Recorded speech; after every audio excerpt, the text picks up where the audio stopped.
Am I audible?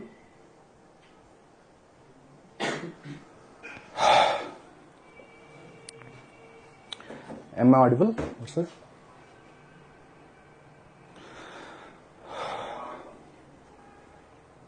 आवाज आ रही है मेरी सबको?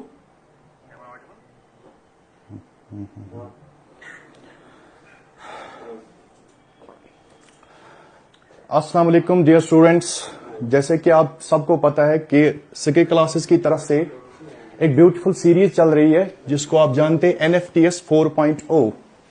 और आज इस ब्यूटीफुल सीरीज में मैं आपके साथ एक ब्यूटीफुल यूनिट डिस्कस करूंगा जिसका नाम है इलेक्ट्रोमैग्नेटिक वेव्स।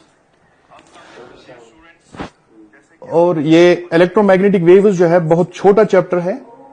इसमें हम पहले थ्योरी करेंगे, उसके बाद हम इसके क्वेश्चंस करेंगे। और इस इलेक्ट्रोमैग्नेटिक वेव्स में से आपको 2 क्वेश्चन देखने को मिलेंगे नीट में। तो without wasting time let us start our session.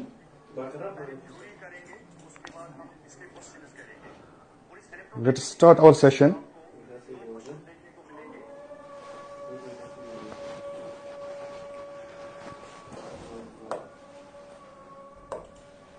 तो पहली बात, इलेक्ट्रोमैग्नेटिक वेव्स। इलेक्ट्रोमैग्नेटिक वेव्स को डिस्कवर किया हर्ट्ज ने। बेसिकली इलेक्ट्रोमैग्नेटिक वेव्स का सोर्स क्या है? देखिए, जब भी चार्जड पार्टिकल एक्सेलरेट होता है, जब भी चार्जड पार्टिकल एक्सेलरेट होगा तो वो प्रोड्यूस करता है इलेक्ट्रोमैग्नेटिक वेव्स। या जब भी चार्जड पार्टिकल ऑसिलेट करेगा तो वो भी प्रोड्यूस करेगा इलेक्ट्रोमैग्नेटिक वेव्स। बिकॉज आपने क्लास 11th में पढ़ा होगा कि ऑसिलेटरी मोशन जो है that is an accelerated motion. अब इस इलेक्ट्रोमैग्नेटिक वेव में क्या होता है? इस इलेक्ट्रोमैग्नेटिक वेव में 2 फील्ड्स होते हैं, और एक इलेक्ट्रिक फील्ड होता है और दूसरा मैग्नेटिक फील्ड होता है। और दोनों फील्ड्स जो होते हैं, चाहे इलेक्ट्रिक फील्ड हो या मैग्नेटिक फील्ड हो, ये डायनामिक फील्ड्स होते हैं। या हम कहेंगे कि ये वेरिएबल फील्ड्स होते हैं, या होते हैं ये ऑसिलेटिंग फील्ड्स। उसमें जो इलेक्ट्रिक फील्ड और मैग्नेटिक फील्ड होता है, ये 2 फील्ड जो होते हैं ये आपस में परपेंडिकुलर होते हैं। और एक बात, और दूसरी बात, they are perpendicular to each other as well as they are perpendicular to the direction of propagation of wave. ऐसे अगर फॉर एग्जांपल मैं मानूं इलेक्ट्रिक फील्ड वाई डायरेक्शन में ऑसिलेट कर रहा है, अगर इलेक्ट्रिक फील्ड वाई डायरेक्शन में ऑसिलेट कर रहा है और मैग्नेटिक फील्ड अगर जेड डायरेक्शन में ऑसिलेट कर रहा है, तो वेव जो है वेव प्रोपोगेट करेगी एक्स डायरेक्शन में, वेव प्रोपोगेट करेगी एक्स डायरेक्शन में। तो सिंस इलेक्ट्रिक फील्ड जो ऑसिलेट कर रहा है वाई डायरेक्शन में, फॉर एग्जांपल अगर मैं मानता हूं, तो direction of oscillation of electric field is perpendicular to the propagation of wave, and direction of oscillation of magnetic field is perpendicular to the propagation of wave. Therefore electromagnetic waves are transverse waves. और since these are transverse waves, electromagnetic waves, तो इनको हम polarise भी कर सकते। यही लिखा है यहां पे, N accelerated charged particle, N accelerated charged particle, an accelerated charged particle, an accelerated charged particle, an accelerated charged particle या oscillating charged particle is a source of electromagnetic wave. An EM wave consists of oscillating electric field and oscillating magnetic field. These fields oscillate perpendicular to each other and both are perpendicular to the direction of propagation of wave. Therefore, electromagnetic wave is transverse wave. तो अगर transverse wave है तो इसको हम polarize भी कर सकते हैं, ठीक? Transverse, because polarization is the characteristic property of transverse waves. Polar EM wave is electrically neutral. जो EM वेव्स है ये इलेक्ट्रिकली न्यूट्रल है। Since these are electrically neutral, these can neither be deflected by electric field nor by magnetic field. Now the next slide, equation of electromagnetic waves. अब देखिए electric field जो है, यहां पे देखो इलेक्ट्रिक फील्ड वाई डायरेक्शन में oscillate कर रहा है, ये बराबर होता है E naught sine of omega T minus के एक्स। E नॉट जो है that is the peak value of electric field, peak value of electric field, peak value of electric field और maximum value of electric field. ये omega जो होता है, omega is angular frequency, omega is angular frequency, और ये omega होता है बराबर 2 pi by T, 2 pi by T, where T is the time period. Angular frequency omega होता है एंगुलर फ्रीक्वेंसी, और ओमेगा होता है बराबर 2 पाई बाई टी। के जो होता है प्रोपोगेशन कांस्टेंट, के इज प्रोपोगेशन कांस्टेंट, इसको हम बोलते हैं प्रोपोगेशन कांस्टेंट या वेव नंबर, प्रोपोगेशन कांस्टेंट। और k बराबर होता है, k जो बराबर होता है ये होता है बराबर 2 pi by lambda, 2 pi by lambda, 2 pi by lambda. अब देखिए यहां पे आप देखो इलेक्ट्रिक फील्ड जो है, इलेक्ट्रिक फील्ड जो यहां पे नीचे लिखा है y, तो electric field basically y direction में ऑसिलेट कर रहा है। ये y जो है basically it is the direction of oscillation of electric field, जिस डायरेक्शन में इलेक्ट्रिक फील्ड ऑसिलेट कर रहा है, direction of oscillation of electric field. यहां तो ऐसे लिखा होगा, यहां तो सीधे, अगर यहां पे y नहीं होगा तो यहां पे फिर j कैप होगा, तो इसका मतलब भी होगा कि इलेक्ट्रिक फील्ड जो है वो y डायरेक्शन में ऑसिलेट कर रहा है। अब देखिए, अब ये ओमेगा टी माइनस के एक्स जो है, ये सारा ओमेगा टी माइनस के एक्स, ओमेगा टी माइनस के एक्स को हम बोलते हैं फेज, इसको हम बोलते हैं फेज, ओमेगा टी माइनस के एक्स को हम बोलते हैं फेज। अब अगर आप इलेक्ट्रिक फील्ड की इक्वेशन देखोगे और मैग्नेटिक फील्ड की इक्वेशन, इसका फेज भी ओमेगा टी माइनस के एक्स, इसका फेज भी ओमेगा टी माइनस के एक्स। इसका मतलब हुआ इलेक्ट्रोमैग्नेटिक वेव में इलेक्ट्रिक फील्ड और मैग्नेटिक फील्ड के बीच में जो फेज डिफरेंस होती है वो होती है zero. No phase difference, no phase difference, no phase difference between electric field and magnetic field in an EM wave, in an EM wave. तो इनके बीच में फेज डिफरेंस नहीं होता है, या फेज डिफरेंस जो होता है that is equal to zero, delta phi जो होता है दैट इज जीरो। और हम ऐसे कहेंगे कि इलेक्ट्रिक फील्ड और मैग्नेटिक फील्ड जो होता है ये दोनों सेम फेज में होते हैं। अब देखिए जो ये एक्स है, बेसिकली एक्स, यहां पे जो ये एक्स है, देखो ई वाई, यहां पे इलेक्ट्रिक फील्ड वाई डायरेक्शन में ऑसिलेट कर रहा है, मैग्नेटिक फील्ड जेड डायरेक्शन में ऑसिलेट कर रहा है।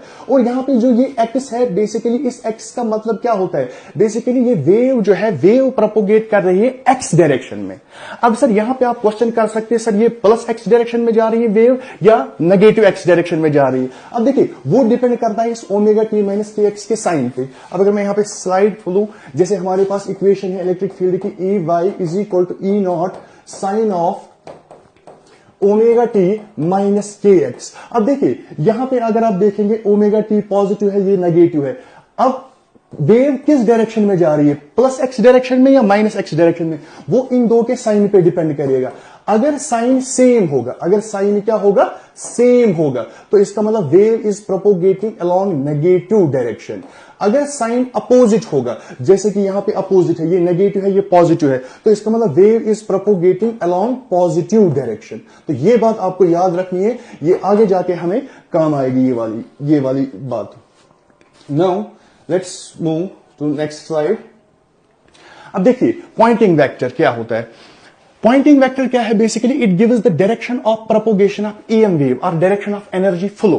बेसिकली जो पॉइंटिंग वेक्टर होता है, पॉइंटिंग वेक्टर हमें डायरेक्शन देता है, किसकी direction, direction of propagation of EM wave. और ये पॉइंटिंग वेक्टर जो होता है, ये होता है बराबर 1 by mu naught E cross B. और याद रखना जो ई क्रॉस बी की डायरेक्शन होगी वही पॉइंटिंग वेक्टर की डायरेक्शन होगी और वही direction of propagation of wave.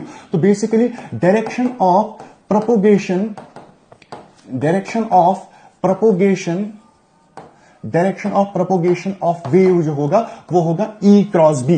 Basically ऐसे अगर इलेक्ट्रिक फील्ड वाई डायरेक्शन में होगा, मैग्नेटिक फील्ड जेड डायरेक्शन में होगा, तो वेव जो होगा, जैसे ऐसे यहां पे मैं बनाऊं दो वेक्टर्स, अगर ये वेक्टर ए है और ये वेक्टर बी है, अगर मैं आपको बोलूं what is the direction of A cross B, तो आप ए पे राइट हैंड रखेंगे ऐसे और फिंगर्स को कर्ल करेंगे टुवर्ड्स वेक्टर बी, तो ए क्रॉस बी जो यहां पे आएगा वो आएगा आउटवर्ड्स।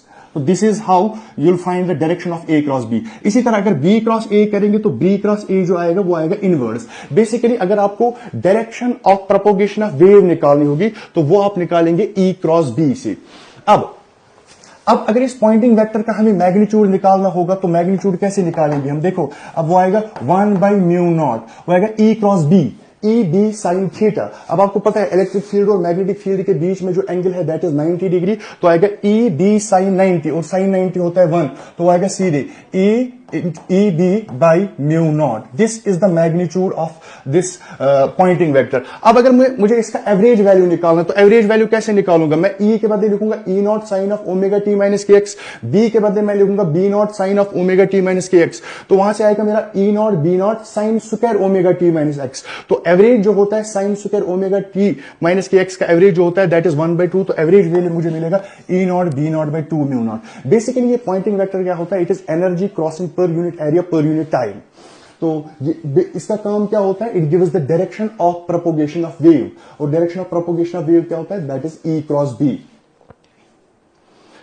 अब हम पढ़ेंगे प्रॉपर्टीज ऑफ इलेक्ट्रोमैग्नेटिक वेव्स। देखो ऑल एम वेव्स जो होते हैं, सारे एम वेव्स जो ट्रेवल करती है फ्री स्पेस में or in vacuum with the same speed. और स्पीड कितनी होती है? स्पीड जो होती है या स्पीड जो होती है इलेक्ट्रोमैग्नेटिक वेव्स की इन वैक्यूम, ये होता है बराबर peak value of electric field by peak value of magnetic field, that is equal to 1 बाय mu naught epsilon naught, where mu naught is permeability of free space and epsilon naught is permittivity of free space, और ये होता है बराबर 3 × 10⁸ metre per second. In a material medium, अगर कोई medium होगा दूसरा मीडियम वैक्यूम के बगैर, तो वेलोसिटी जो होगी मीडियम में that is 1/√of mu epsilon, where mu is permeability of medium and epsilon is permittivity of medium। अब आपने इलेक्ट्रोस्टैटिक्स में पढ़ा होगा कि एप्सिलॉन बाय एप्सिलॉन नॉट जो होता है that is equal to epsilon और यहां होता है बराबर ये K. What is epsilon? It is permittivity of medium. What is epsilon naught? It is permittivity of free space. What is epsilon R? It is relative permittivity of the medium, और इसी को हम कहते हैं डाइइलेक्ट्रिक कांस्टेंट। तो यहां से मैं निकाल सकता हूं जो एप्सिलॉन आएगा that is equal to epsilon naught epsilon R. What is epsilon naught? It is permittivity of free space and epsilon R is relative permittivity of medium. तो इस इक्वेशन को मैं ऐसे लिख सकता हूं V is equal to 1/√of। Mu के बदले मैं लिखूंगा म्यू नॉट म्यू और एप्सिलॉन के बदले मैं लिखूंगा एप्सिलॉन नॉट एप्सिलॉन और। तो ये जो आएगा V इज इक्वल टू 1/, इसको मैं अलग से लिख सकता हूं √of mu naught epsilon not, वो आएगा हमारा बराबर C, जो कि आपको पता है यहां पे C is equal to 1/√of mu naught epsilon, और नीचे आएगा हमारा म्यू और एप्सिलॉन और। This is the speed of light या speed of electromagnetic wave in a medium, where mu r is the relative permittivity of medium and epsilon r is relative permittivity of medium. V is equal to C by mu r epsilon r।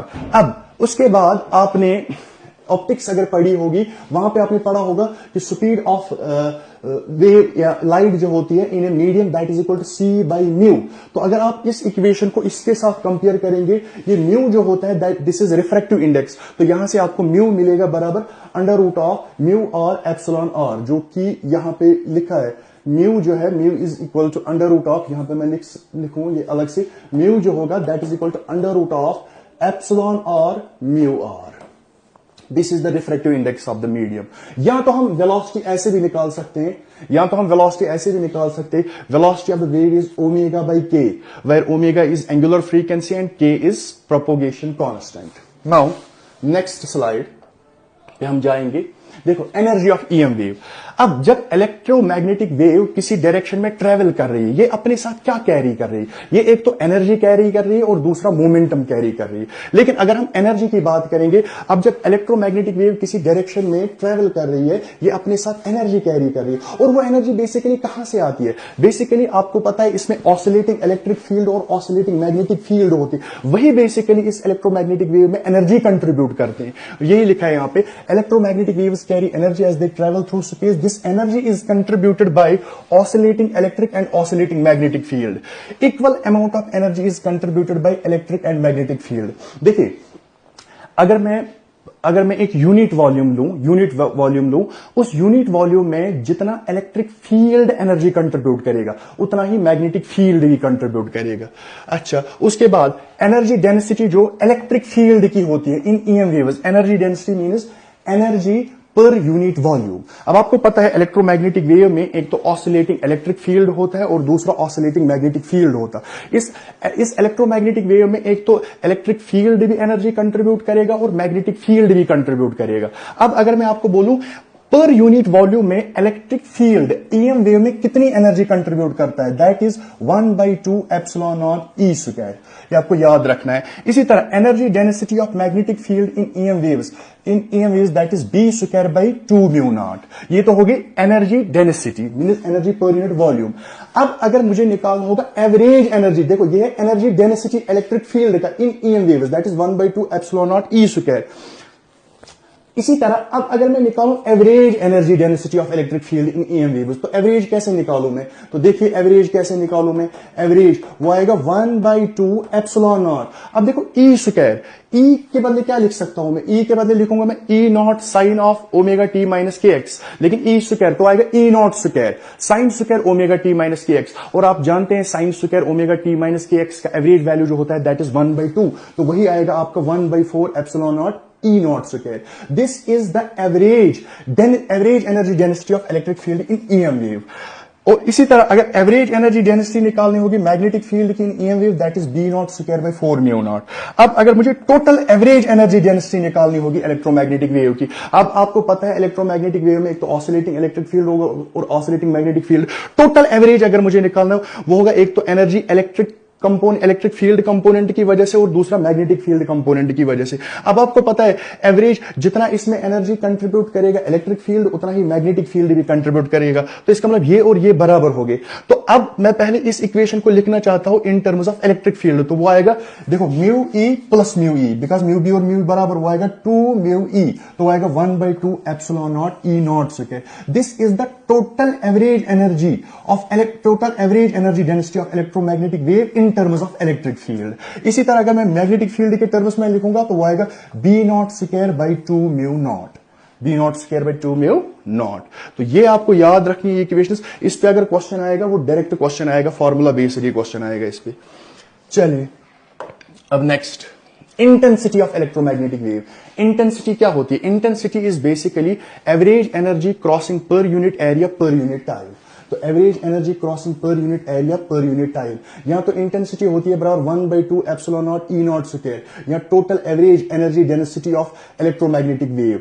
ये तो total average energy density है electromagnetic wave in terms of electric field, वो आएगा intensity mu average into सी। यहां तो हम power को ऐसे भी लिख सकते हैं, energy by time is power, तो आएगा power by area where P is power. अब अगर कोई पॉइंट सोर्स होगा, फॉर एग्जांपल यहां पे अगर कोई पॉइंट सोर्स है जिसका पावर P है, तो अगर मैं इस पॉइंट सोर्स की वजह से और दूरी पे इंटेंसिटी निकालना चाहूंगा, तो यहां पे अगर मैं स्फीयर बनाऊं तो यहां पे जो इंटेंसिटी होगी दैट इज सीधे equal to power by area. तो इसका सरफेस एरिया कितना आएगा स्फीयर का, that is 4 pi R square. तो intensity due to points, intensity जो होती है due to point source that is inversely proportional to R square. तो ये आपको ऐसे ही याद रखना है। नेक्स्ट स्लाइड पे हम चलेंगे, momentum transferred by EM waves. अब देखिए जब इलेक्ट्रोमैग्नेटिक वेव किसी पर्टिकुलर डायरेक्शन में ट्रैवल कर रही है, एक तो ये एनर्जी भी कैरी कर रही है और दूसरा मोमेंटम भी कैरी कर रही है अपने साथ। अब अगर मैं बोलूं बताओ मोमेंटम कितना होता है ईएम वेव के पास, जो मोमेंटम होता है इलेक्ट्रोमैग्नेटिक वेव के पास that is equal to U by C. This is the momentum जो ट्रांसफर होता है ईएम वेव जब इलेक्ट्रोमैग्नेटिक वेव किसी पर्टिकुलर डायरेक्शन में ट्रैवल कर रही है। अब देखिए यहां पे दो केसेस बनते हैं। अब अगर इलेक्ट्रोमैग्नेटिक वेव कभी स्ट्राइक करेगा किसके साथ करेगा स्ट्राइक, फॉर एग्जांपल अगर सरफेस एब्जॉर्बिंग होगा, फॉर एब्जॉर्बिंग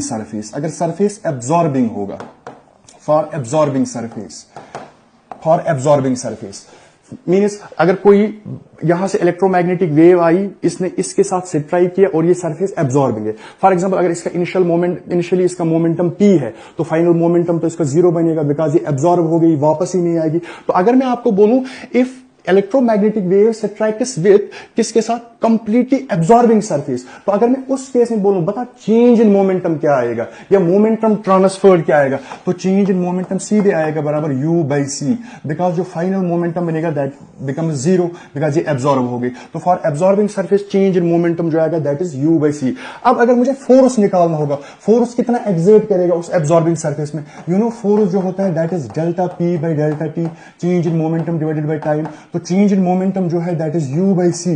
तो डेल्टा टी कैसे निकालो, आपको पता है इंटेंसिटी जो होती है that is energy per unit area per unit time. तो यहां से अगर मैं टी के बदले डेल्टा टी लिखूं तो यह आएगा u बाई आई ए। तो फोर्स जो आएगा that is delta P by delta T, u by I A.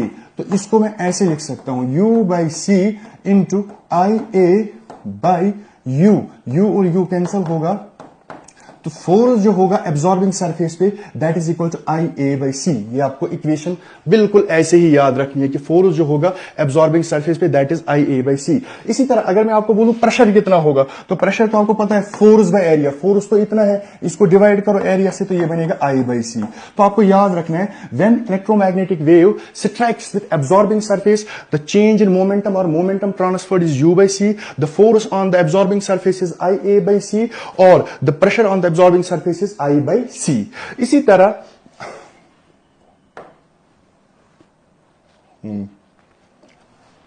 Force जो है that is I A by C और प्रेशर जो है that is I by C. अब अगर रिफ्लेक्टिंग सरफेस होगा, अगर रिफ्लेक्टिंग सरफेस होगा मीन्स ये सरफेस है, यहां पे ये इलेक्ट्रोमैग्नेटिक वेव आई, अगर ये फॉर एग्जांपल जैसे आपने लॉज ऑफ मोशन में पढ़ा होगा, अगर कोई पार्टिकल आया विथ मोमेंटम p से और वापस आया विथ मोमेंटम p से, अगर मैं आपको बोलूं what is the total change in momentum, तो आप बोलेंगे सर 2p।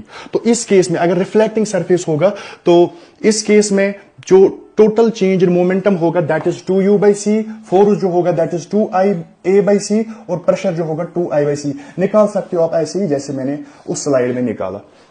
नाउ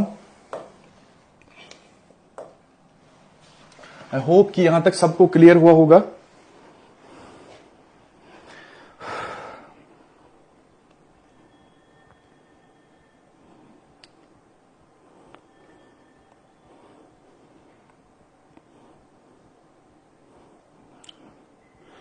चलिए ठीक है।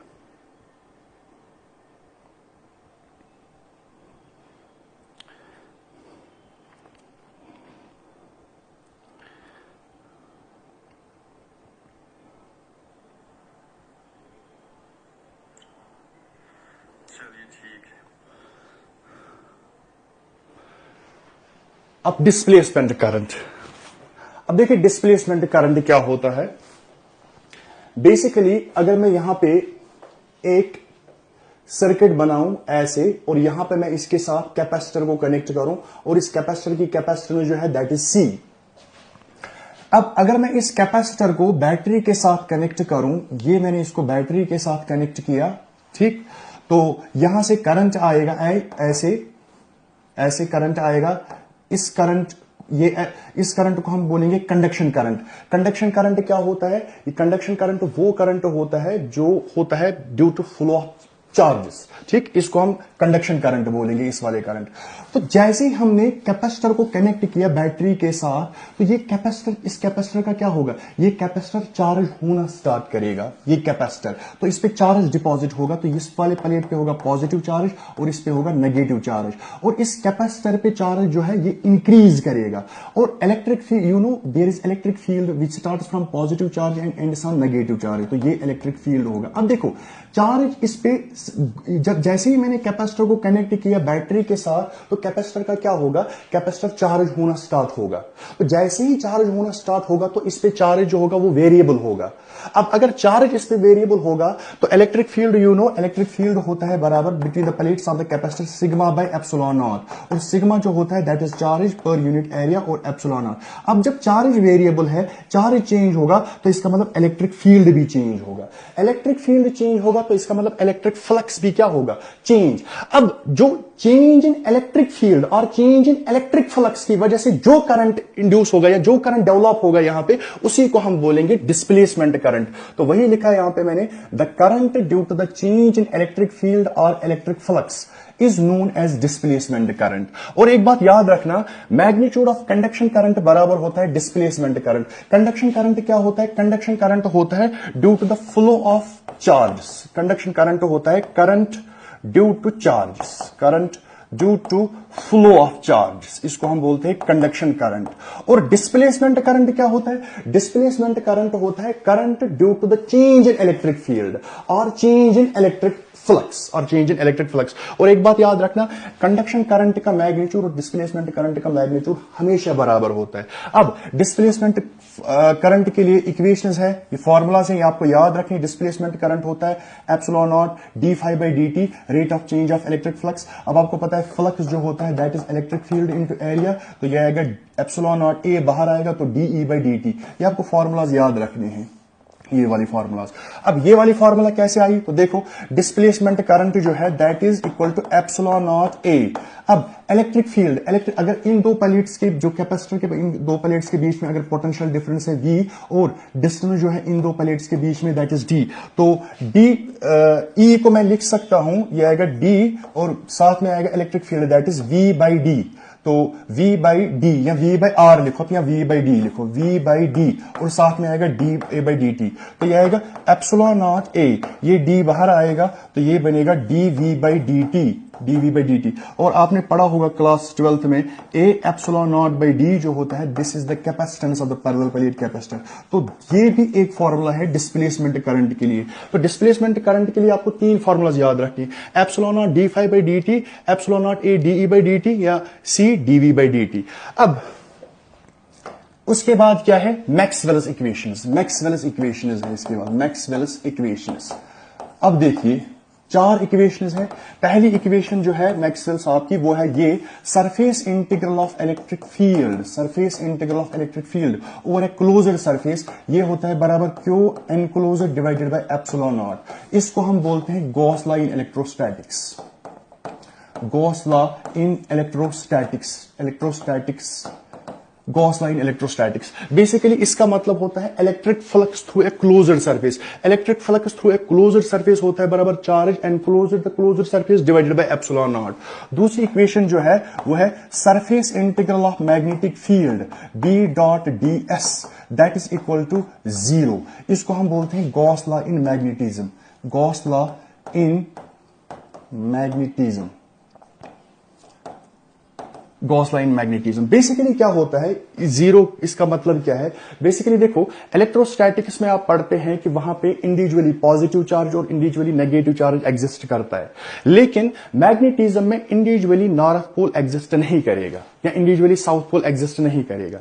जब भी जहां पे नॉर्थ पोल होगा वहां पे उसके साथ साउथ पोल भी होगा। इसीलिए अगर हम किसी क्लोज्ड सरफेस के अंदर कोई फॉर एग्जांपल कोई मैग्नेट रखें, तो अब अगर मैं आपको बोलूं देखो नॉर्थ पोल भी होगा साउथ पोल भी होगा, अगर मैं बोलूं बताओ नेट मैग्नेटिक चार्ज कितना होगा, तो net magnetic charge inside the closed surface is 0, तो फ्लक्स भी क्या आएगा? 0। इस इक्वेशन का मतलब ही ये हुआ कि magnetic monopoles does not exist, magnetic monopoles does not exist, magnetic monopoles does not exist।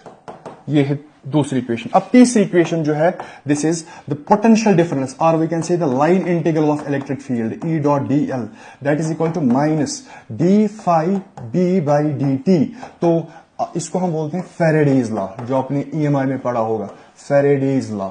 तो जो आपने पढ़ा होगा वहां पे कि whenever the magnetic flux linked with the closed loop changes and EMF is induced और पोटेंशियल डिफरेंस इज इंड्यूसर, तो वो ये है E dot D L is equal to minus D phi by D T. तो एक यहीं से basically Maxwell के दिमाग में क्या आया? देखो बेसिकली इस इक्वेशन का मतलब क्या है? चेंज इन मैग्नेटिक फ्लक्स जो है, चेंज इन मैग्नेटिक फ्लक्स जो है, इससे ये प्रोड्यूस होता है इलेक्ट्रिक फील्ड, और ये इलेक्ट्रिक फील्ड जो होता है ये सर्कुलर होता है, या इस इलेक्ट्रिक फील्ड को हम बोलते हैं इलेक्ट्रोडायनामिक फील्ड। यही से मैक्सवेल के दिमाग में गया अगर change in magnetic flux electric field produce करेगा तो चेंज इन इलेक्ट्रिक फ्लक्स फिर मैग्नेटिक फील्ड प्रोड्यूस करना चाहिए। तो ये फोर्थ इक्वेशन जो है वो तो यही है कि B dot D L that is equal to mu naught I. तो बेसिकली एम्पियर ने इतना ही बोला था। एम्पियर साहब ने क्या बोला था? कंडक्शन करंट जो है that is a source of magnetic field. लेकिन मैक्सवेल ने क्या किया? बोला नहीं, conduction current is not only the source of magnetic field, basically change in electric flux या change in electric field is also responsible for this magnetic field. तो इसने इसको मॉडिफाई किया, epsilon naught D phi E by D T, ये है change in electric flux. ये है 4 equations Maxwell की। ये हो गई टॉपिक की। तो इस पे अगर क्वेश्चन में आएगा वो सीधे मैच द फॉलोइंग आएगा, यहां से लिखा होगा Gauss line, electrostatics Gauss line में, तो यहां से इक्वेशंस दी होगी तो आपको मैच करना होगा। इलेक्ट्रोमैग्नेटिक स्पेक्ट्रम, इलेक्ट्रोमैग्नेटिक स्पेक्ट्रम क्या होता है? Basically it is the arrangement of electromagnetic waves in terms of their frequency and wavelength. तो अगर गामा रे पहले आती, एक्सरे, अल्ट्रावायलेट रे, विजिबल, इंफ्रा, अगर आप ऐसे जाएंगे, ऐसे चलेंगे तो फ्रीक्वेंसी जो है फ्रीक्वेंसी कम होगी। अगर आप ऐसे, तो ऑड सबसे ज्यादा फ्रीक्वेंसी किसकी होगी? फिर सबसे ज्यादा फ्रीक्वेंसी फिर गामा रे की होगी। और सबसे कम फ्रीक्वेंसी किसकी होगी? सबसे कम फ्रीक्वेंसी रेडियो वेव की होगी। अब देखो, अगर ऐसे चलेंगे हम तो फ्रीक्वेंसी कम होगी, इसका मतलब वो अगर ऐसे चलेंगे हम तो एनर्जी भी क्या होगी? एनर्जी भी कम होगी, because E is equal to H nu. तो अगर फ्रीक्वेंसी कम होगी तो एनर्जी भी कम होगी। लेकिन अगर हम ऐसे चलेंगे तो you know there is inverse relation between frequency and wavelength, जैसे आपने पढ़ा होगा E is equal to H nu. तो एनर्जी और फ्रीक्वेंसी का डायरेक्ट रिलेशन है। अगर मैं इसको frequency in terms of wavelength लिखूं तो that is E is equal to H C by lambda. तो या तो मैं ऐसे बोल सकता हूं frequency is equal to C by lambda. तो फ्रीक्वेंसी और वेवलेंथ के बीच में इनवर्स रिलेशन है। तो अगर ऐसे गए हम तो फ्रीक्वेंसी घट गई, फ्रीक्वेंसी घट गई तो एनर्जी भी घटेगी। लेकिन अगर हम ऐसे चलेंगे तो वेवलेंथ इंक्रीज होगी। वेवलेंथ क्या होगी? इंक्रीज। तो सबसे ज्यादा वेवलेंथ किसकी होगी? फिर सबसे ज्यादा वेवलेंथ जो होगी वो होगी रेडियो वेव की। और सबसे कम वेवलेंथ किसकी होगी? शाबाश, सबसे कम वेवलेंथ किसकी होगी? फिर सबसे कम वेवलेंथ होगी गामा रेज की। फिर बस यही इस पे क्वेश्चन पूछ सकते हैं कि फ्रीक्वेंसी किसकी ज्यादा है, वेवलेंथ किसकी ज्यादा है, बाकी इसमें कुछ नहीं है। अब उसके बाद ये आप खुद पढ़िएगा गामा रेज क्या है। देखो, गामा रेज जो है हाईली एनर्जेटिक इलेक्ट्रोमैग्नेटिक रेज है। ये गामा रेज जो है these are used for treatment of cancer. X ray जो है it is used as medical diagnostic tool. जब आप कभी गिर जाते हैं तो आप डॉक्टर के पास जाते हैं, ठीक है, तो डॉक्टर आपको पहले बोलता है एक्सरे करो, उसको देखना होता है कि आपकी हड्डी वड्डी मत टूटी है, तो वो कैसे? वो हम एक्सरे से देखते हैं। It is used as a medical diagnostic tool. उसके बाद अल्ट्रावायलेट रेज, अल्ट्रावायलेट रेज किसके लिए used in sterilising the medical equipments. जब सर्जरी करते हैं डॉक्टर्स तो उसमें उनके पास क्या होते हैं? उनके पास होते हैं मेडिकल इक्विपमेंट्स। लेकिन वो मेडिकल इक्विपमेंट जो होनी चाहिए वो साफ होनी चाहिए। तो उन इक्विपमेंट्स को साफ करने के लिए हम कौन से यूज करते हैं? Ultraviolet rays. विजिबल आप पढ़ेंगे ऑप्टिक्स में। इंफ्रारेड रेज जो है ये रिमोट कंट्रोलिंग डिवाइसेस में यूज होते हैं। Microwave use in radar system, defence system में। रेडियो वेव जो यूज होती है ये टेलीकम्युनिकेशन में। This is all about the theory of this EM wave. Now we will start the questions. अब हम क्वेश्चंस करेंगे इस EM वेव पे। अब जितने पैटर्न के क्वेश्चन इस पे बनेंगे वो हम सारे यहां पे डिस्कस करेंगे। अब हमारा खेल असली स्टार्ट हुआ।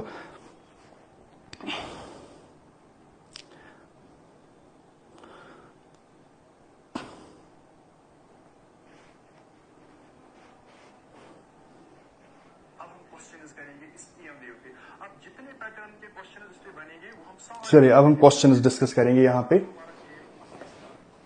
अब देखिए पहला question, the electric field in an electromagnetic wave was found to oscillate with an amplitude of 36 volt per metre.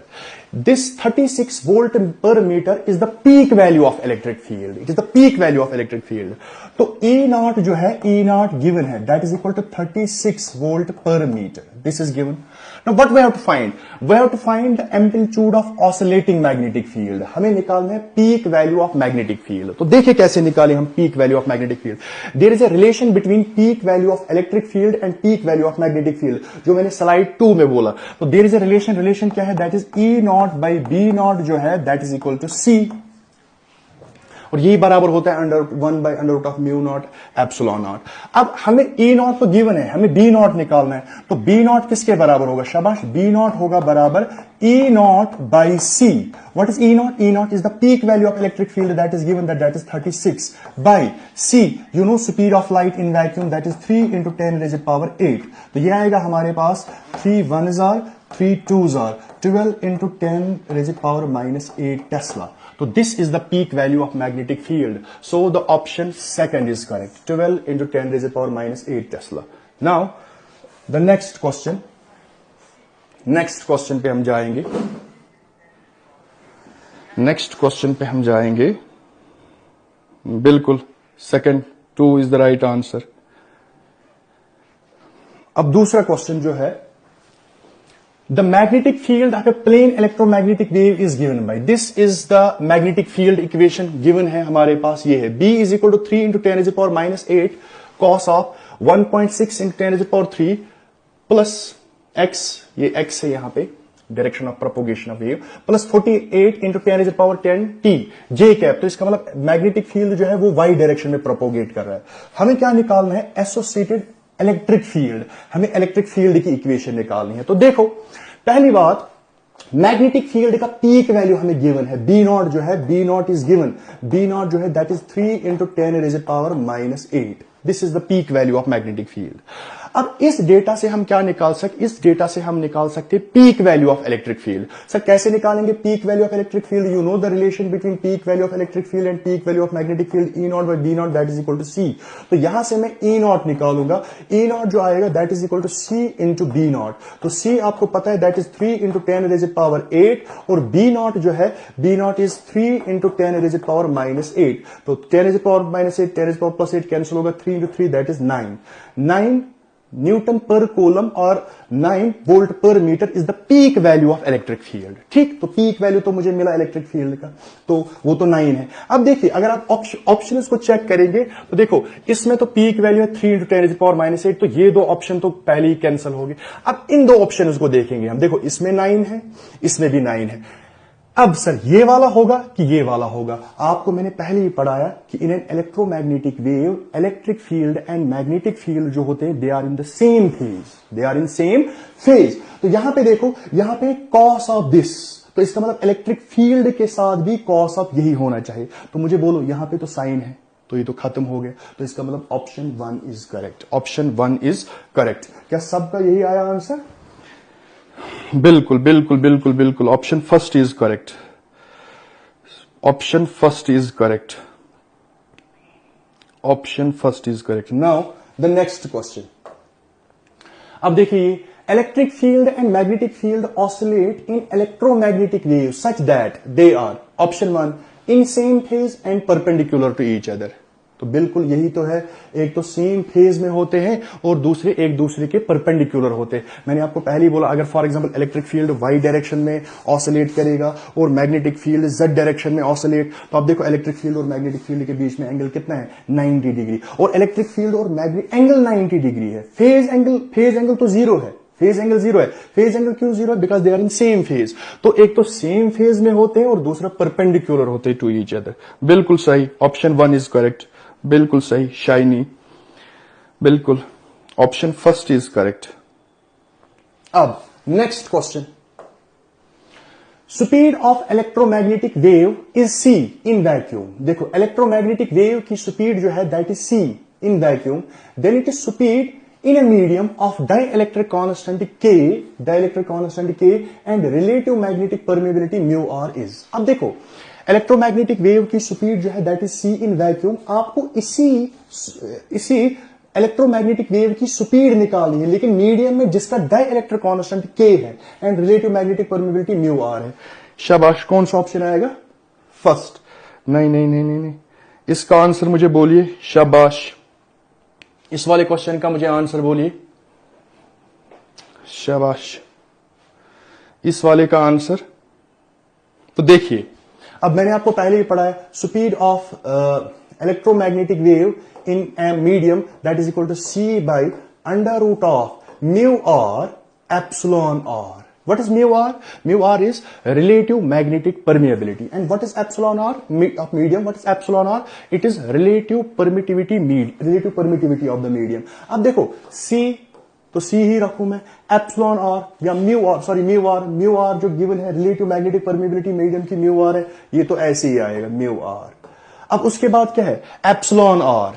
Epsilon R, what is epsilon R? Epsilon R is relative permittivity of the medium, और इसी को हम dielectric constant भी बोलते हैं। जैसे आपने electrostatics में पढ़ा होगा, epsilon by epsilon naught is epsilon r, या इसी को हम बोलते हैं के, dielectric constant. Epsilon by epsilon naught को आप बोलो relative permittivity of the medium या dielectric constant of the medium, एक ही बात है। तो म्यू एप्सिलॉन आर के बदले मैं लिखूंगा के।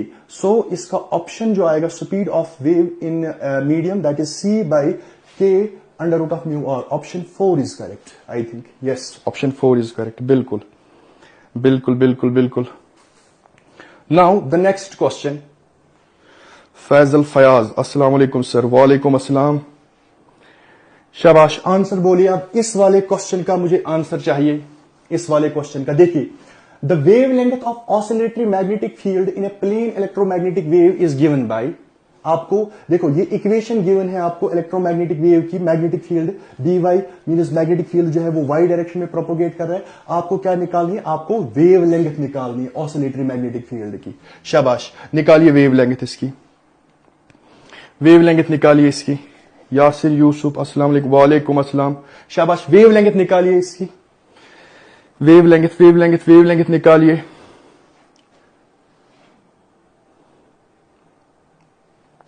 वेव लेंथ निकालनी है आपको ऑसिलेटरी मैग्नेटिक फील्ड की। शाबाश, ऑप्शन 3 बिल्कुल सही, ऑप्शन 3 ही सही होगा शायद। चलो मैं निकाल ही देता हूं। देखो बेसिकली dy, अगर आप इस इक्वेशन को स्टैंडर्ड इक्वेशन से आप कंपेयर करेंगे, दिस इज, देखो x t के साथ जो होता है दैट इज ओमेगा, तो ओमेगा इज दिस, और x के साथ जो है दैट इज दिस, तो इसको हम बोलेंगे propagation constant, and this is omega.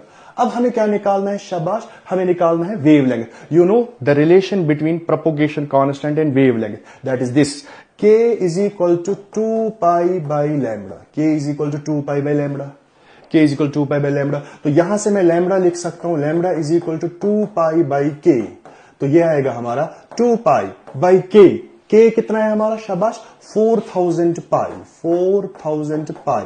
तो एक पाई कैंसिल, 2 1 जार, 2 2 जार, तो यह आएगा हमारा 1/2 इंटू, ये 3 जीरो नीचे ऊपर जाएंगे तो ये बनेगा 10 रेज़ पावर -3, तो 1/2 is 0.5 into 10 raise power -3 metre.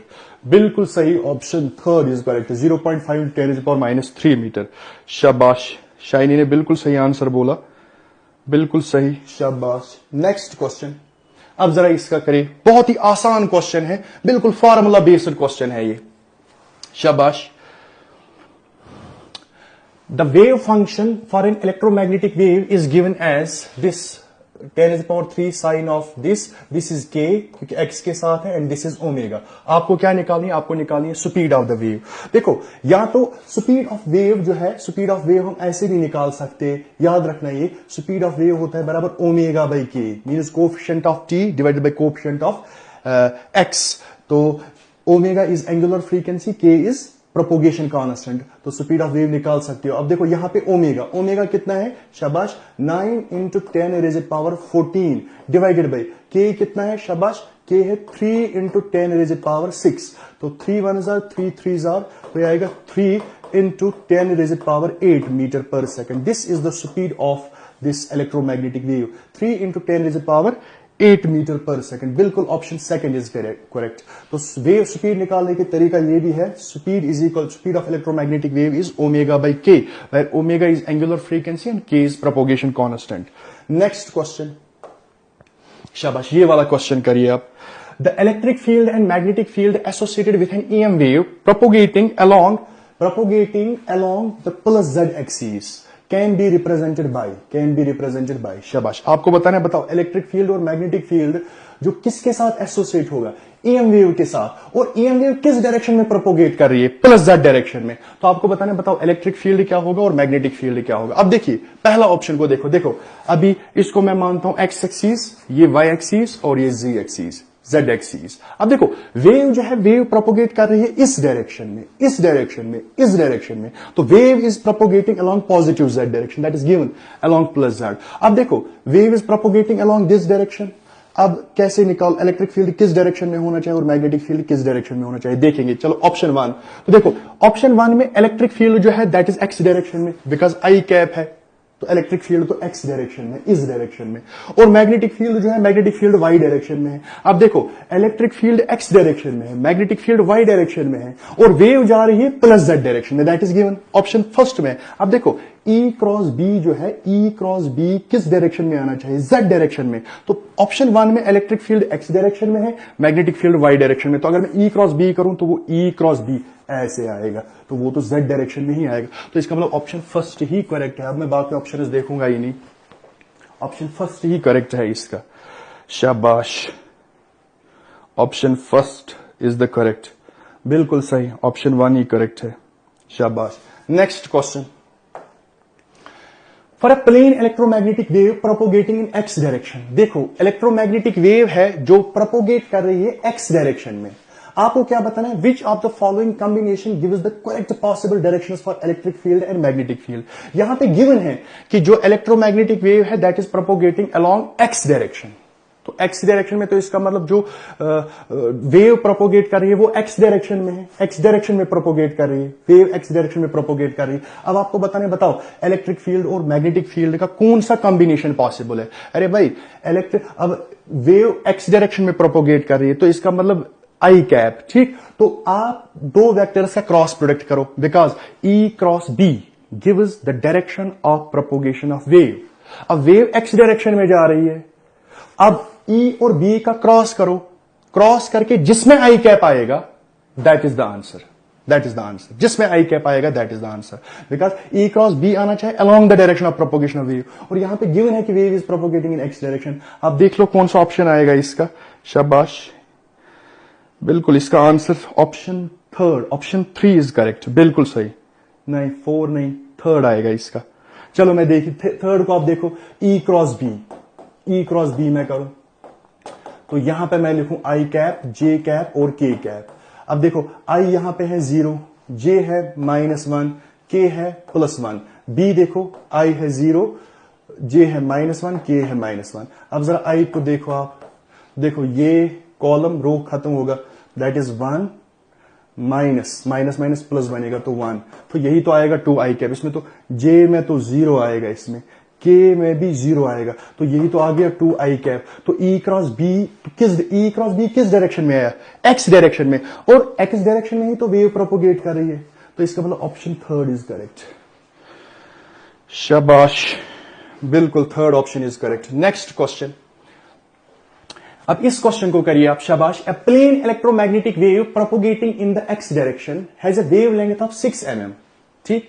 Plane electromagnetic wave है, प्रोपोगेट कर रही है एक्स डायरेक्शन में, और जिसकी वेव लेंथ है 6 mm, millimetre.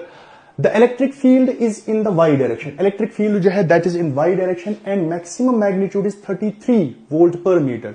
This is the peak value of electric field. The equation for the electric field as a function of x and t is, आपको निकालनी है इक्वेशन इलेक्ट्रिक फील्ड की, शाबाश, in terms of x and t। शाबाश, तो क्या आएगा इस वाले का,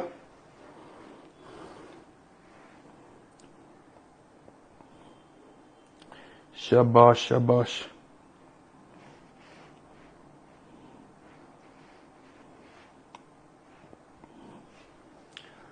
ऑप्शन 3। नहीं, देखिए इलेक्ट्रिक फील्ड की इक्वेशन लिखनी है हम, तो इलेक्ट्रिक फील्ड हम ऐसे लिखेंगे, E is equal to E naught sine of t minus omega T minus के एक्स। तो यहां से देखो आप, E naught sine of omega को अगर मैं कॉमन करूं तो यह बनेगा हमारा टी माइनस, ये बनेगा के बाई ओमेगा इंटू एक्स। तो ये आएगा हमारा ई नॉट साइन ऑफ ओमेगा, तो ये बनेगा हमारा टी माइनस। अब देखो C जो होता है, C is equal to omega by k, लेकिन यहां पे K बाई ओमेगा है, तो ये बनेगा 1 बाई सी, तो ये आएगा x बाई सी। फिनिश हो गया, खत्म क्वेश्चन। अब यहां से आप देखो, तो इसको मैं ऐसे लिख सकता हूं, इस इक्वेशन को यहां पे लिखूं मैं इसको, तो ये बनेगा e naught, what is the peak value of electric field, that is 33। तो ई नॉट के बदले मैं लिखूंगा 33 साइन ऑफ, अब मैं ओमेगा निकालूंगा, तो ओमेगा आपको पता है ओमेगा होता है बराबर 2 pi f frequency, 2 pi by t, 1 by t होता है फ्रीक्वेंसी, तो ये आएगा हमारा 2 पाई, एफ जो होता है that is c by lambda, c is शाबाश सी बाई लैम्बडा, हाँ बिल्कुल c is 3 into 10⁸ by lambda. Wavelength कितनी है, सब 6 mm, तो इसको मैं मीटर में कन्वर्ट करूं तो आएगा 6 इंटू 10⁻³ 3 2 6 कैंसिल होगा, 10⁻³ ऊपर जाएगा, तो ये बनेगा पाई इंटू 10⁻11, ये होगी हमारी एंगुलर फ्रीक्वेंसी। तो 33 साइन ऑफ ओमेगा के बदले क्या लिखूं मैं, शाबाश, पाई इंटू 10⁻11, ठीक। तो अंदर बचेगा t minus x by c, तो कौन सा ये है, शाबाश, 33 sine of 5 into 10⁻11 t minus x by c, option second is correct. शाबाश, बिल्कुल ऑप्शन सेकंड इज करेक्ट, शाबाश, ऑप्शन सेकंड करेक्ट है। अब देखिए next question, total energy density of electromagnetic wave in vacuum is given by the relation. तो पढ़ाया आप 1/2, this is average energy, sorry this is energy density of electromagnetic wave, energy density of electric field in EM wave, this is energy density of magnetic field in EM wave. तो total energy आएगी 1/2 epsilon naught E square plus B square by 2 mu naught. Option 4 is the correct. Next question, the electric field of the emergent beam is represented by this, the average intensity of the beam in watt per meter square will be approximately। शाबाश, ये वाला निकाल के दो। तो intensity हमें निकालनी है, इंटेंसिटी के लिए फॉर्मूला है 1/2 एप्सिलॉन नॉट ई नॉट स्क्वायर इंटू सी, सब कुछ गिवन है। तो 1/2 epsilon naught is 8.85 into 10⁻⁻12 e naught, peak value of electric field that is 36 का स्क्वायर करना है, और सी जो है दैट इज 3 इंटू 10⁸। इसको आप सॉल्व करो, देखो आंसर क्या आएगा, वो आएगा 1.72। तो इसको आप चेक कर लेना ये घर में सॉल्व, तो आएगा 1.72। Next question,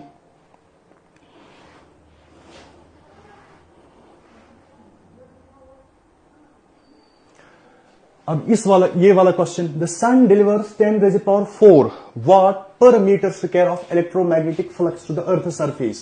The total power that is incident on your roof of dimensions this will be. So you have to find the power. Intensity आपकी given है, intensity is 10⁴ watt per meter square. What you have to find? You have to find the power. You know the relation between intensity and power. Intensity is power by area. तो power जो आएगा that is equal to intensity into area. Intensity is 10⁴, area जो है that is 10 square, तो आएगा 10⁶ watt. So option 3rd is correct. बिल्कुल सही Saikia, option 3rd is correct. Now the next question. अब ये वाला क्वेश्चन करके दो। The RMS value of the electric field of the light coming from the sun is 720 Newton per coulomb. This is the RMS value of electric field. अगर आपने AC पढ़ा होगा, वहां पे आपने पढ़े होंगे RMS value of current, RMS value of voltage। तो यहाँ पे RMS value of electric field given है, तो electric field का RMS value जो होगा that is equal to peak value of electric field by √2। तो यहां से मुझे peak value electric field का मिलेगा that is √2 into ERMS। तो हमें क्या निकालना है शाबाश, energy, the average total energy density of the electromagnetic wave. ठीक, हमें निकालनी है एवरेज टोटल एनर्जी डेंसिटी। तो एवरेज टोटल एनर्जी डेंसिटी जो आएगा वो आएगा 1/2 एप्सिलॉन नॉट ई नॉट स्क्वायर। तो यह आएगा हमारा 1/2 एप्सिलॉन नॉट, ई नॉट के बदले क्या लिखूं मैं, √2 ERMS का होल स्क्वायर। तो यह आएगा 1/2 epsilon naught √2 that is equal to 2 ERMS square. तो यह आएगा √2 that is epsilon naught ERMS का whole square. Epsilon naught you know 8.85 10⁻12, ERMS आपका गिवन है, वैल्यूज इसमें पुट करना है, तो इसका आंसर आएगा option first 4.85 10⁻6 joule per metre cube. Next question, बिल्कुल सर इंटेंसिटी क्या होता है? Intensity is average energy crossing per unit area per unit time. अब ये वाला क्वेश्चन करिए आप। The electric field associated with an electromagnetic wave in vacuum is given by E is equal to, तो electric field जो है that is 40 cos kz minus 6 into 10⁸ where E, Z and T are in volt per meter, meter and second respectively. The value of wave vector K means आपको propagation constant का value निकालना है। शाबाश, बिल्कुल, तो ये ऑप्शन फर्स्ट इज करेक्ट, बिल्कुल सही, शाबाश। तो हमें वैल्यू ऑफ वेव वेक्टर निकालना है। तो देखो इलेक्ट्रोमैग्नेटिक वेव जो है दैट इज कहां पे चल रही है, वो वैक्यूम में। तो वैक्यूम में तो स्पीड जो होगी c, तो that is you know speed of electromagnetic wave हम कैसे निकाल सकते हैं, ω/k। तो k हमें निकालना है दैट इज ω/c। तो ओमेगा कितना है इसका, देखो this is omega, coefficient of t is omega that is 6 into 10⁸8 by c जो होता है that is 3 into 10⁸8। ये और ये कैंसिल होगा, 3 1s are 3 2s are, तो 2 मीटर इनवर्स होगा हमारा प्रोपोगेशन कांस्टेंट। ऑप्शन फर्स्ट बिल्कुल सही, option first is correct. Next question, अब जरा ये वाला क्वेश्चन करो। Due to the presence of an EM wave whose electric component is given by, electric field component जो है EM wave का वो गिवन है हमारे पास, ये है ठीक। A cylinder of length 200 centimeter, एक सिलेंडर है जिसकी लेंथ जो है that is 200 centimeter, hold certain amount of EM energy inside it. If another cylinder of same length but half diameter than previous one holds the same amount of EM energy, the magnitude of the electric field of the corresponding EM wave should be modified as। शाबाश। इस वाले question को करो आप। इसका option क्या आएगा? ये वाला क्वेश्चन बहुत ही अच्छा क्वेश्चन है, लेकिन ऐसे क्वेश्चन, चलो अब देखिए, due to the presence of an EM wave whose electric component is given by E is equal to 100 this, a cylinder of length 200 centimeter hold certain amount of EM energy inside it। एक cylinder है, ठीक, एक cylinder है जिसकी length जो है, length इसकी given है दैट इज 200 सेंटीमीटर, ठीक, और इसकी डायमीटर जो मैं मानता हूं वो मैं D मानता हूं। अब दूसरा सिलेंडर है जिसकी लेंथ बराबर 200 सेंटीमीटर है, उसकी भी लेंथ जो है that is given that is 200 centimetre, लेकिन इसका डायमीटर जो है दैट इज D/2। जाहिर सी बात है, अगर इसका डायमीटर D है, इसका D/2, अगर इसकी रेडियस R होगी तो इसकी रेडियस R/2 होगी, ठीक है, बिल्कुल सही सर, इसमें कोई अब हमें क्या निकालना है? देखो, इसमें जितनी एनर्जी होती है उतनी ही इसमें भी एनर्जी है। अब आपको बताना, अगर पहले इलेक्ट्रिक फील्ड का कंपोनेंट इलेक्ट्रोमैग्नेटिक वेव में ये था, अब बताइए दूसरे केस में इलेक्ट्रिक फील्ड का कंपोनेंट क्या होगा? अब देखो, एनर्जी डेंसिटी जो होती है, energy density of electric field in EM wave, वो होती है एनर्जी डेंसिटी जो होती है, energy density of electric field in EM wave that is equal to 1/2 epsilon naught E square, ठीक। दिस इज एनर्जी डेंसिटी और एनर्जी पर यूनिट वॉल्यूम। तो अगर मैं टोटल एनर्जी निकालूंगा that is equal to 1/2 epsilon naught E square into volume V। अब cylinder है तो cylinder का वॉल्यूम जो आएगा 1/2 epsilon naught E square, volume जो आएगा that is area into length, तो आएगा पाई R स्क्वायर इनटू L, ठीक। अब देखो 1/2 एप्सिलॉन नॉट कांस्टेंट है, पाई कांस्टेंट है, ठीक, लेंथ भी दोनों सिलेंडर की सेम है, तो इसका मतलब पोटेंशियल एनर्जी जो आएगी that is proportional to E square R square. अब क्वेश्चन में गिवन है जितनी एनर्जी यहां पे इस सिलेंडर में स्टोर है उतनी यहां पे भी स्टोर है, तो मैं लिख सकता हूं ऐसे U1 is equal to U2, तो वो आएगा हमारा E1 square R1 square is equal to E2 square R2 square. अब देखिए E1 जो है, E1 is the electric field, वो गिवन है 100 sine of omega t minus x, तो E1 स्क्वायर दोनों साइड से कैंसिल करो तो ये बनेगा हमारा, शाबाश, ये क्या बनेगा हमारा E1 R1 is equal to E2 R2। अब R1 जो है पहले केस में जो रेडियस है दैट इज R, तो ये बनेगा हमारा E1 R is equal to E2, दूसरे केस में जो रेडियस है दैट इज R/2, तो R कैंसिल होगा तो E2 जो आएगा that is equal to twice E1। तो पहले केस में क्या है electric field 100 sine of omega t minus x, दूसरे केस में इसको 2 से मल्टीप्लाई करो 200 sine of omega t minus x। Option second is correct, option second is correct, option second इसका सही आंसर है। Now the next question, the electric field part of an electromagnetic wave is represented by Ex is this, Ey electric field along y direction is this, and electric field along z direction is 0। the wave is, आपको बताना, बताओ ये wave किस direction में propagate करेगी, ठीक, wave किस direction में जा रही है, ठीक। देखो अब इलेक्ट्रिक फील्ड ऑसिलेट कर रहे हैं y डायरेक्शन में, ठीक, तो पहला ऑप्शन है मूविंग अलोंग y डायरेक्शन। अब अगर इलेक्ट्रिक फील्ड y डायरेक्शन में ऑसिलेट कर रहा है तो वेव y डायरेक्शन में कहां जाएगी, बिकॉज ये तो electric field, magnetic field and direction of propagation of wave they are mutually perpendicular to each other, तो ऑप्शन फर्स्ट तो पहला ही गलत हुआ। अब देखो, अब मूविंग अलोंग x डायरेक्शन, हाँ x डायरेक्शन में तो होगा बिकॉज यहां पे देखो x है, अब प्लस x में जाएगा कि माइनस x में जाएगा। अब देखो अगर आप देखोगे इस टर्म का और इस टर्म का जो साइन है वो अपोजिट है, तो इसका मतलब प्लस x डायरेक्शन में जाएगा, तो यहां पे माइनस x, तो ये तो होगा ही नहीं। चलो अब ये दो ऑप्शन में हमें चेक करना कौन सा वाला होगा।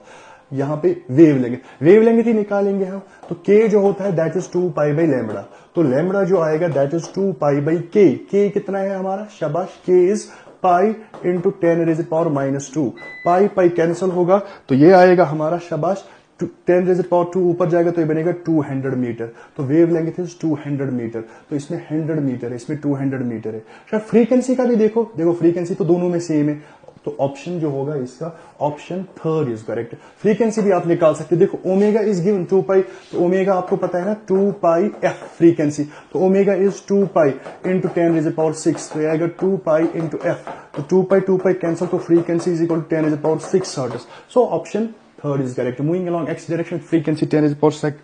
बिल्कुल सही, third option is correct. Next question. A plane electromagnetic wave Ez and तो इलेक्ट्रिक फील्ड z डायरेक्शन में ऑसिलेट कर रहा है, तो प्लेन इलेक्ट्रोमैग्नेटिक वेव में इलेक्ट्रिक फील्ड जो है that is 100 cos of 6 into 10, तो this is omega because it is the coefficient of T and this is के. हमें क्या propagates in medium of refractive index, ये वेव जो है ये प्रोपोगेट कर रही है मीडियम में और हमें उस मीडियम का रिफ्रैक्टिव इंडेक्स निकालना है. तो देखो रिफ्रैक्टिव इंडेक्स निकालने से पहले हमें पहले इस मीडियम में वेव की स्पीड पता होनी चाहिए. तो कैसे निकालेंगे हम वेव की speed? You know speed is equal to omega by k. Omega क्या है? शाबाश, that is 6 into 10 raised power 8 by k. Propagation constant that is 4. तो ये आएगा हमारे पास 3/2 into 10 raised power 8. तो ये है हमारे पास, this is the speed of this electromagnetic wave in a medium. तो हमें रिफ्रैक्टिव इंडेक्स निकालना है. तो रिफ्रैक्टिव इंडेक्स जो होता है that is speed of light in vacuum divided by speed of light in medium. तो c is 3 into 10 raised power 8 by 3 into 10 raised power 8. 2 ऊपर जाएगा, ये कैंसिल होगा, तो refractive index of the medium जो है that is 2. Option second is correct. बिल्कुल सही, बिल्कुल सही. Option second is correct. Option second is correct. Next question. To establish an instantaneous displacement current of I ampere in the space between the plates of a parallel plate capacitor of 1/2 farad, the value of dv by dt. हमें निकालना है rate of change of potential difference. ठीक, displacement current का magnitude given है I और इस parallel plate capacitor की capacitance जो है दैट इज गिवन 1/2 farad. हमें क्या निकालना है? dv by dt. You know displacement current जो होता है that is equal to c dv by dt. Where id is displacement current, c is the capacitance of the parallel plate capacitor and dv by dt is the rate of change of potential difference. dv by dt ही तो हमें निकालना है. तो dv by dt जो आएगा यहां से वो आएगा displacement current that is I divided by capacitance. Capacitance is 1/2 farad. तो 2 ऊपर जाएगा तो 2i आएगा dv by dt. तो 2i. Option first is correct. बिल्कुल सही. Option first is correct. शाबाश. Next question. अब ये वाला क्वेश्चन जरा करिए आप. हर किसी बुक पे आपको ये क्वेश्चन मिलेगा, हर किसी बुक पे. शाबाश. A parallel plate capacitor of capacitance 20 microfarad is being charged by a voltage source whose potential is changing at the rate of 3 volt per second. तो देखो कैपेसिटर में जो कैपेसिटर की गिवन है दैट इज 20 माइक्रोफैरड, या मैं इसको लिख सकता हूं 20 into 10 raised power -6 farad. ठीक. dv by dt, rate of change of potential difference जो है that is given that is 3. अब हमें क्या निकालना है? The conduction current through the connecting wire and the displacement current. अब देखो आपको जब मैंने आपको डिस्प्लेसमेंट करंट पढ़ाया, मैंने वहां पे आपको बोला कि कंडक्शन करंट जो होता है, कंडक्शन करंट होता है बिकॉज कंडक्शन करंट जो होता है that is due to the flow of charges. And displacement current जो होता है, डिस्प्लेसमेंट करंट होता है due to the change in electric field और इलेक्ट्रिक फ्लक्स. और एक बात आपको याद रखनी है, मैग्नीट्यूड ऑफ कंडक्शन करंट और डिस्प्लेसमेंट करंट जो होता है वो बराबर होता है हमेशा. तो यहां पे हम डिस्प्लेसमेंट करंट निकालेंगे, जितना डिस्प्लेसमेंट करंट होगा उतना ही कंडक्शन करंट भी होगा. तो डिस्प्लेसमेंट करंट के लिए फॉर्मूला जो है that is c dv by dt. तो कैपेसिटेंस जो है that is 20 into 10 raised power -6, dv by dt जो है दैट इज 3. तो ये आएगा 60 into 10 raised power -6 एम्पियर जो आएगा, ये डिस्प्लेसमेंट करंट आएगा, या 60 माइक्रो एम्पियर. तो डिस्प्लेसमेंट करंट 60 माइक्रो एम्पियर आया, तो इतना ही हमारा कंडक्शन करंट भी होगा. So option first is correct. Displacement current भी 6 माइक्रो एम्पियर आएगा और डिस्प्लेसमेंट करंट. बिल्कुल सही. जहरा, साकिया, तोयबा, बिल्कुल सही. Option first is correct. Art, बिल्कुल सही.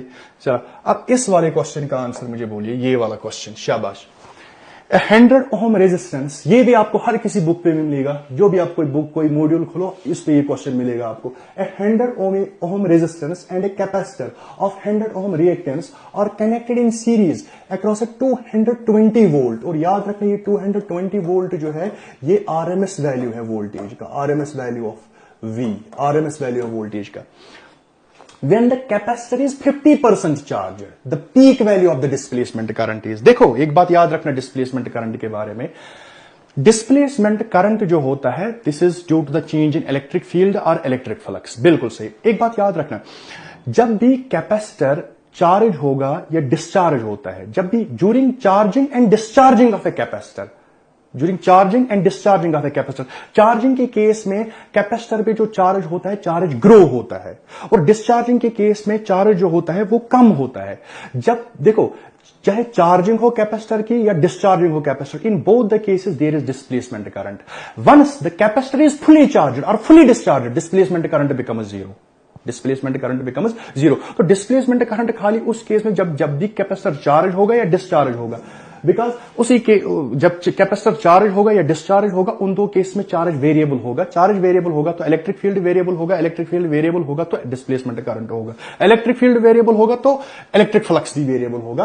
तो यहां पे देखो, यहां पे क्या है, when the capacitor is 50% charge, तो कैपेसिटर भी फुली चार्ज नहीं है, तो यहां से आपको पता चलता है कि डिस्प्लेसमेंट करंट होगा। तो हमें क्या निकालना है, peak value of the displacement current. तो देखो थोड़ा सा ये वाला क्वेश्चन जो है ये एसी के साथ लिंक है, बिल्कुल option third is correct. Saikia बिल्कुल सही, ऑप्शन थर्ड इज करेक्ट। देखिए पहले क्या निकालू मैं, अभी यहां पे कैपेसिटर है और यहां एक तो रेजिस्टर है ऐसे और दूसरा है कैपेसिटर, ये सीरीज में है किसके साथ, 220 वोल्ट के साथ, ठीक है।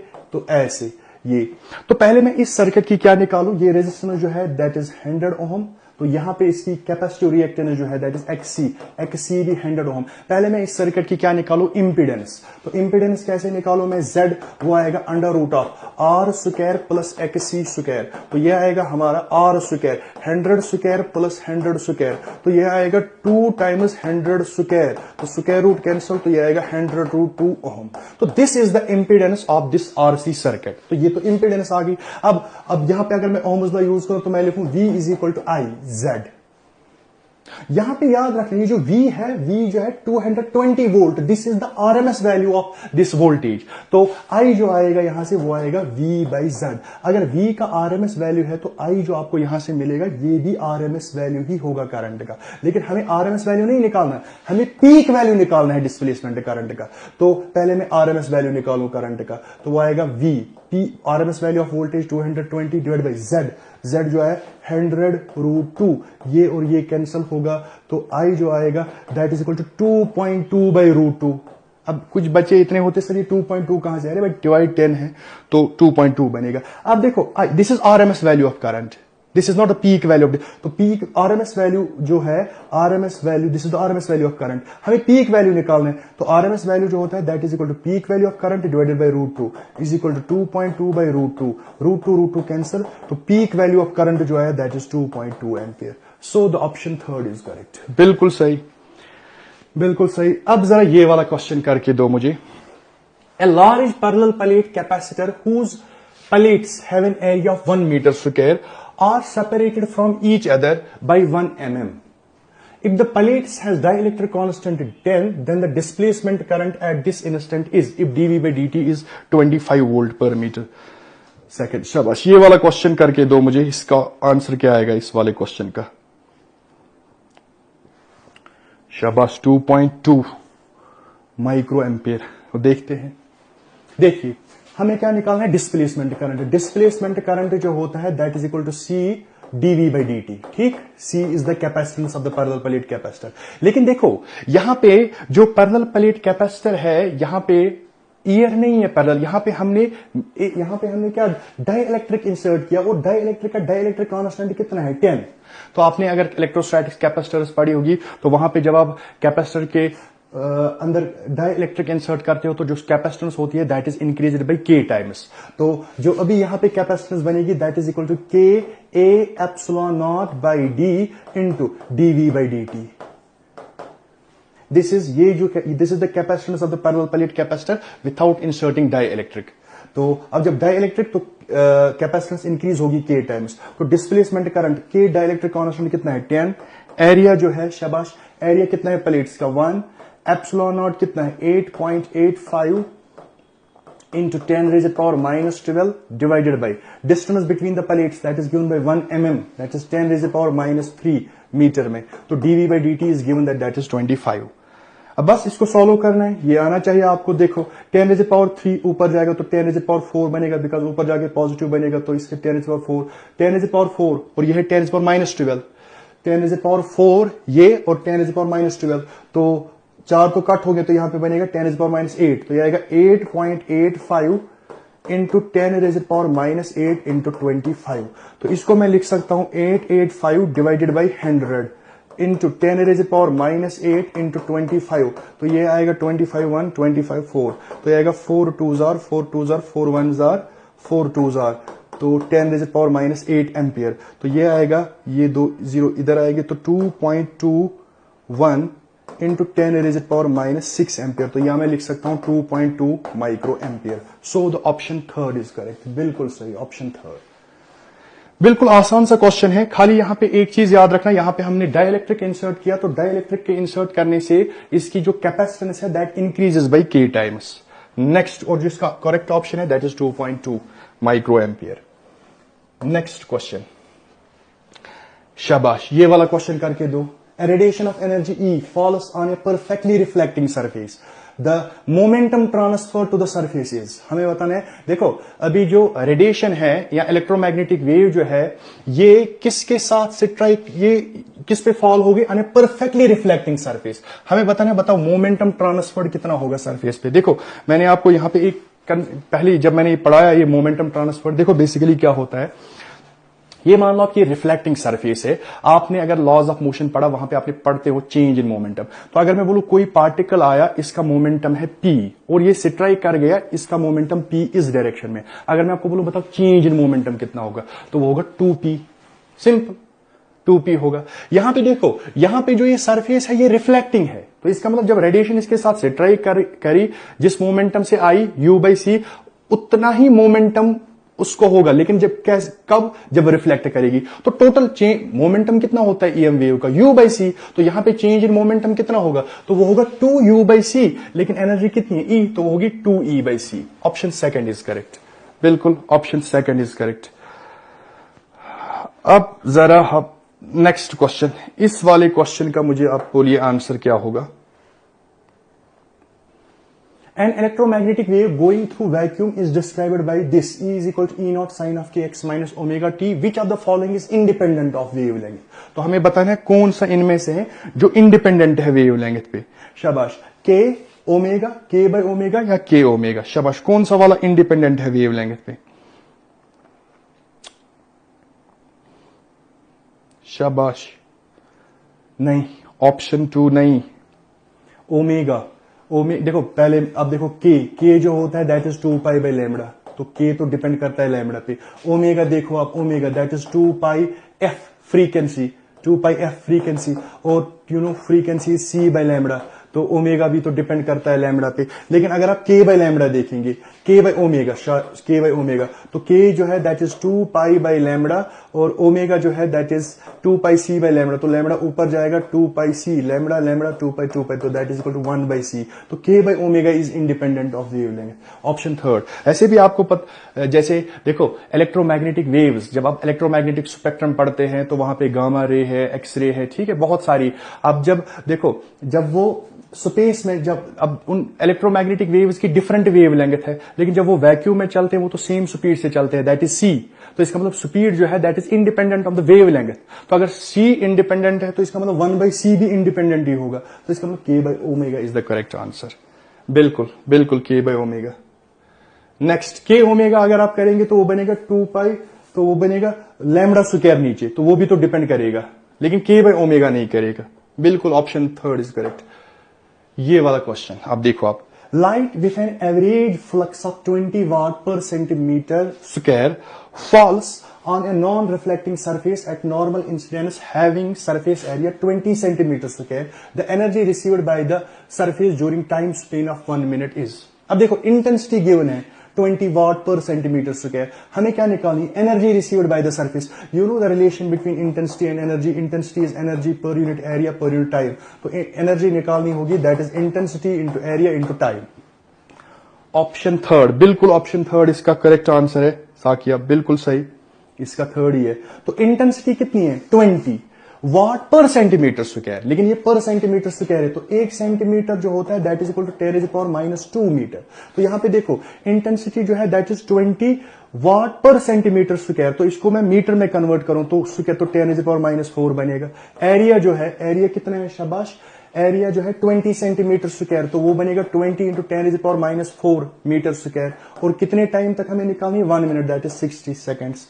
तो 10⁻⁴ तो आएगा 2 into 4 into 6, that is 24 into 10⁻³ joule is the energy falling. तो 24 into 10⁻³ option third is correct, बिल्कुल सही।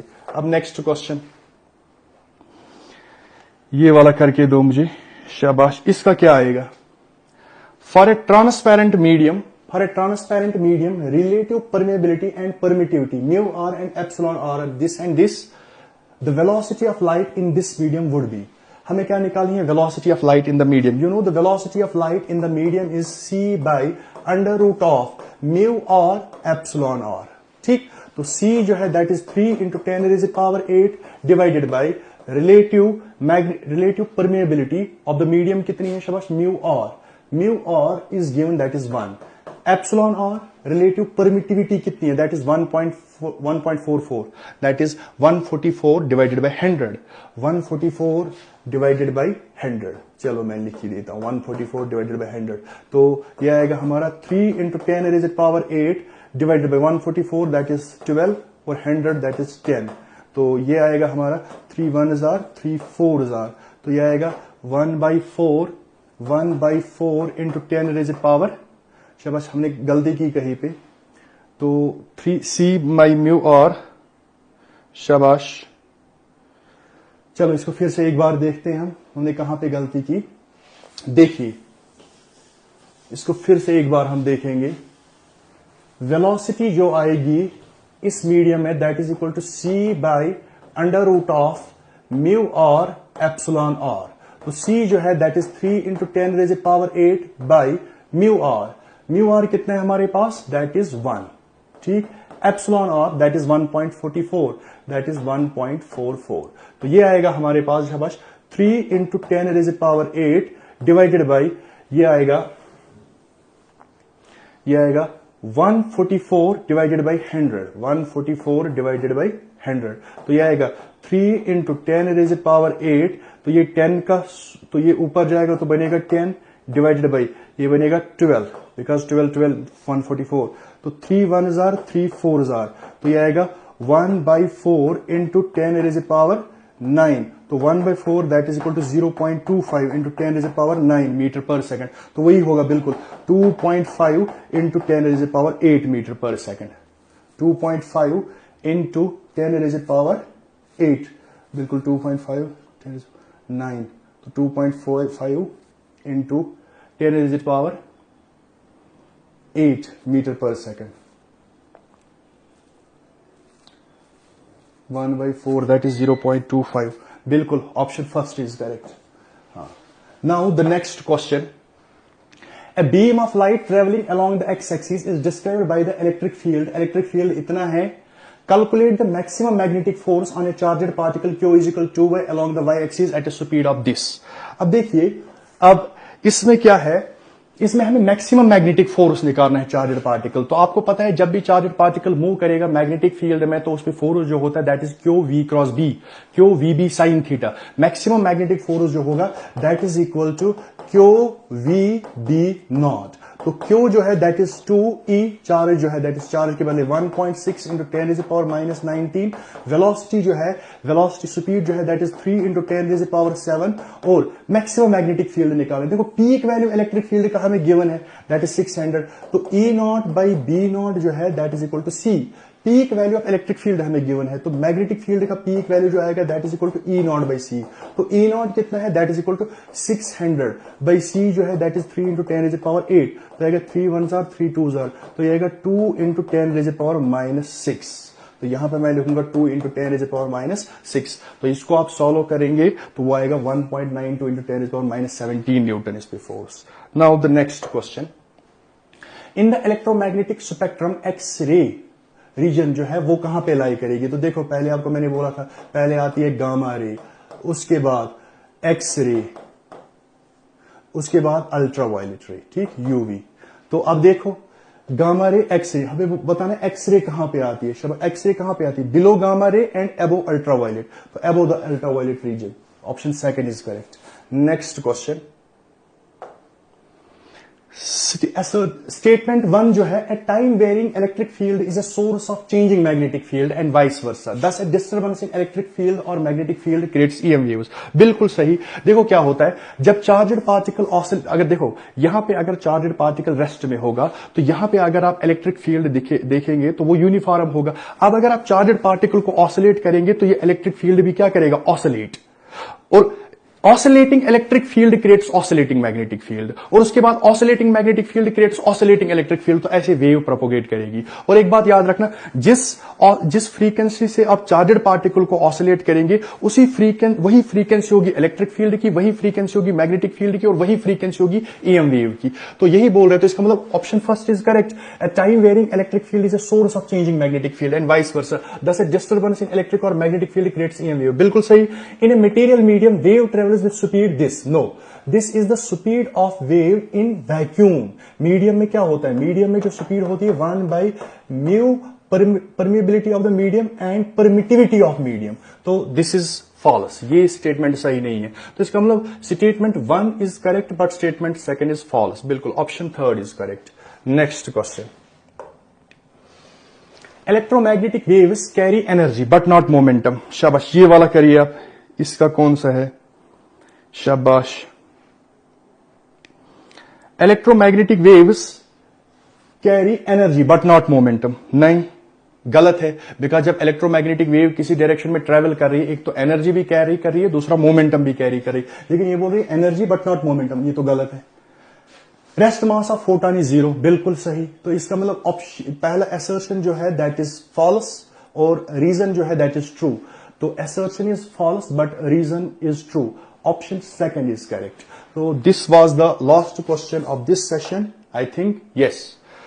And this was the last question of this session, EM waves. Now अब इंशाल्लाह हम मिलेंगे नेक्स्ट सेशन में।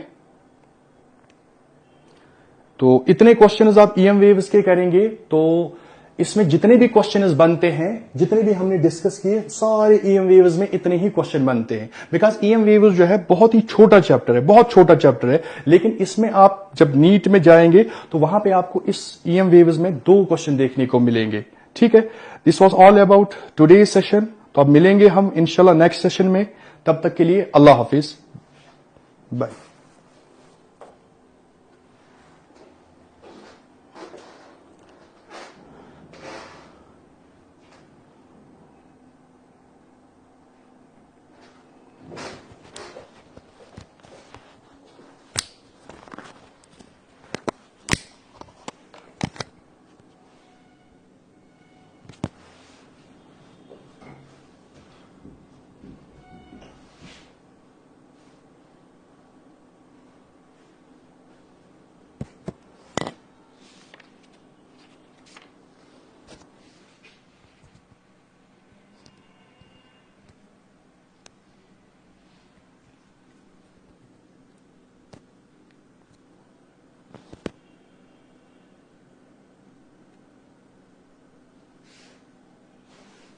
कितना पॉइंट?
वाहिद, मैं मतलब ये चुका हूँ, ये का लॉग है ना, लॉग ये आनी।